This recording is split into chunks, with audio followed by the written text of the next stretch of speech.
इस वीडियो में मैं आपको सिखाऊंगा कि कैसे आप MySQL को अपने कमांड प्रॉम्प्ट से लॉगिन कर सकते हैं, या फिर अगर आप MySQL को अपने कमांड प्रॉम्प्ट से लॉगिन करना चाहते थे तो वहाँ पे एक एरर आपको शो होता होगा, MySQL is not recognise as a internal और एक्सटर्नल कमांड।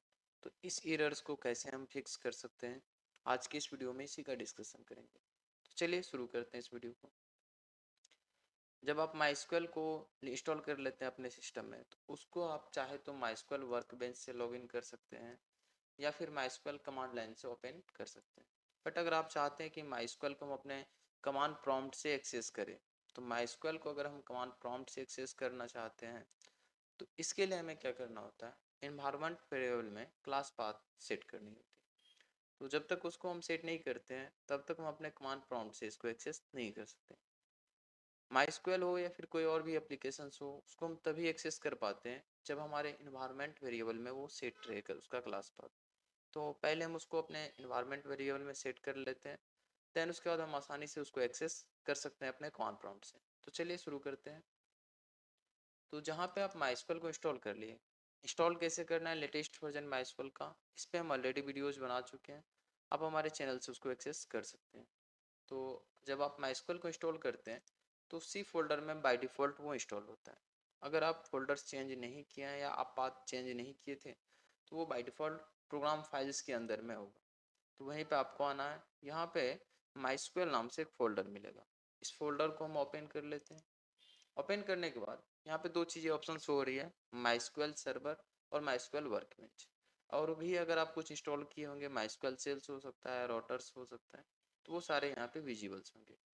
हमें यहाँ पे MySQL सर्वर वाले को ओपन करना है। तो MySQL सर्वर को ओपन करते हैं। इसके अंदर में बाकी सारे फोल्डर्स को अभी रहने देंगे, विन वाली जो फोल्डर है इसको ओपन कर लें। और यहीं से हम MySQL को अक्सर एक्सेस किया करते हैं। तो MySQL जब हम सर्च करते हैं वहाँ से, तो यहीं से एक्सेस करते हैं। तो हम करते क्या है, ये जो पाथ ऊपर में विजिबल्स हो रहा है, ठीक है, जैसे ही आप इस पर क्लिक कीजिएगा तो पाथ विजिबल होगा। इस पाथ पे आपको क्लिक करना और कॉपी कर लेना। तो चलिए इसको हम लोग कॉपी कर लेते हैं। कॉपी करने के बाद इसको मिनिमाइज कर लीजिए और जो आपके पास दिस पीसी का आइकन शो हो रहा है, इस दिस पीसी को सेलेक्ट कीजिए। सेलेक्ट करने के बाद इसके प्रॉपर्टीज में आ जाएंगे। ओके, प्रॉपर्टीज सेक्शन में आ जाते हैं हम लोग। जैसे इसके प्रॉपर्टीज सेक्शन में आएंगे तो यहाँ पे आपको एडवांस सिस्टम सेटिंग का ऑप्शन विजिबल होगा। ठीक है, तो एडवांस सिस्टम सेटिंग वाले पे हमको क्लिक करनी है। क्लिक कर लेते हैं इसमें। जैसे ही हम इस पर क्लिक करेंगे तो यहाँ पे हमें इन्वायरमेंटल वेरिएबल्स का ऑप्शन मिलेगा। तो इन्वायरमेंट वेरिएबल्स का जो ऑप्शन है इस पर क्लिक करनी। क्लिक करने के बाद जो सेकेंड स्टेप है हमारा, सिस्टम वेरिएबल्स, इसको सेलेक्ट करें। ओके, इसमें हमें पाथ को ढूंढना है। ये है हमारा पाथ वेरिएबल। इस पाथ वेरिएबल्स को सेलेक्ट करके एडिट वाले ऑप्शन पे क्लिक करें। एडिट पे हम क्लिक करने के बाद यहाँ पे जो बाय डिफ़ॉल्ट बाकी सारे हम क्लास पाथ सेट कर रखे हैं वो सारे विजिबल्स हैं। जब भी कोई एप्लीकेशंस को हम डायरेक्ट CMD से ओपन करते हैं तो इसका मतलब है कि उसका हम क्लास पाथ सेट कर चुके थे। तो हम भी यहाँ पे सेट कर लेते हैं अपने MySQL का क्लास पाथ। तो न्यू पे क्लिक करके हम अगेन हम उसको पेस्ट कर देते हैं, जो भी हम कॉपी किए थे प्रोग्राम फाइल्स के अंदर में। जो हमारा पास था MySQL इंस्टॉल्ड, MySQL सर्वर, जो हम बीन था, बीन को जो हम कॉपी किए थे, इसको यहाँ पे सेट कर लेते हैं। सेट करने के बाद सिंपल ओके पे क्लिक करके अगेन ओके पे क्लिक करके इसको क्लोज कर देते हैं। क्लोज करने के बाद इसको भी क्लोज कर दीजिए। अगेन अगर हम CMD पे आके MySQL का वर्जन चेक करें तो नहीं मिल रहा, क्योंकि हम CMD को पहले से ओपन कर रखे थे। इसको क्लोज करते हैं और फिर से हम MySQL को CMD को ओपन कर लेते हैं। ठीक है,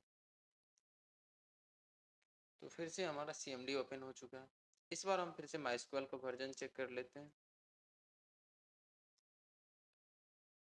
तो देखिए MySQL का वर्जन भी हमारे पास यहाँ पे विजिबल्स है। तो वो जो एरर आ रहा था वो एरर भी सोल्व हो चुका है और MySQL का वर्जन हम यहाँ से चेक कर पा रहे हैं। अब अगर हम MySQL को यहाँ से लॉगिन करना चाहते हैं तो हमारे पास कमांड है कि हम MySQL लिखें, देन इसके बाद यूजर्स नाम यहाँ पे मेंशन करते हैं। तो सपोज रूट यूजर नेम के साथ हम लॉगिन करना चाहते हैं तो लिखें। देन हम पासवर्ड मेंशन करना चाहते हैं तो पासवर्ड लिखने के लिए P यहाँ पे एंटर किया। एंटर जैसे ही करेंगे पासवर्ड हमसे मांगा जाएगा और जैसे ही हम पासवर्ड एंटर करेंगे लॉगिन कर जाएंगे अपने MySQL में सक्सेसफुल। देख सकते हैं हम लॉगिन कर चुके हैं और अपने कमांड प्रॉम्प्ट से लॉगिन कर लिया। अगर हमें कोई और ऑपरेशंस परफॉर्म करनी है, जो भी MySQL की क्वेरी है उसको एग्जीक्यूट करना चाहते हैं तो यहाँ से कर सकते हैं। अदरवाइज अगर हम एग्जिट करना चाहें तो एग्जिट करके यहाँ से हम बाहर निकल सकते हैं फिर से।